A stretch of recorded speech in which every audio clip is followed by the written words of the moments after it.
Good morning. आणि आज मी तुम्हाला 2 प्रोडक्ट शेअर करणार आहे. त्यातलं पहिलं आहे हे नेक पीस, जे मला रिसीव्ह झालंय सखी ज्वेल्सकडून आणि हे इतकं सुंदर आहे. आणि जेव्हा मी हे नेकलेस घातलं तेव्हा लुक एकदमच चेंज झाला. दिवाळीसाठी तुम्हाला जर ऑर्डर करायचं असेल तर आत्ताच ऑर्डर करा. मी त्यांचं पेज टॅग केलंय, सो नक्की विजिट करा. आणि सेकंड आहे ही रमणी फॅशनकडून आलेली मल कॉटन साडी.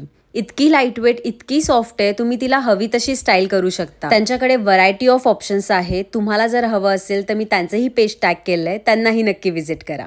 नंतर संध्याकाळी मी आणि अनिकेत जायला निघालो बाहेर, कारण आम्हाला घ्यायचं होतं प्लांट स्टँड. आम्ही तिथे एका फॅक्टरीला व्हिजिट केलं, सो तिथे खूप ऑप्शन्स होते. आम्ही तिथे फक्त बघितलं, घेतलं तर काही नाही, कारण म्हटलं एकदा ऑनलाईन ऑर्डर करून बघूयात कशी क्वालिटी येते ते. आम्हाला थोडे आर्टिफिशियल प्लांट्स पण घ्यायचे आहेत व्हिडिओ शूटिंगसाठी, सो तेही चेकआउट केले. पण प्राईस ऐकून मला लिटरली शॉक बसला. ही अशी मोठी झाडं 3,500पासून स्टार्ट होती. घरी येता येता हे असे दिवे दिसले, पण मी असे कलर्सवाले घेतले नाही आहेत, साधे घेतलेत आणि म्हटलं घरी येऊन कलर्स करूया. तुमची दिवाळीची शॉपिंग कशी चालली आहे हे मला कॉमेंट्समध्ये नक्की सांगा. भेटू नवीन व्लॉगमध्ये. बाय.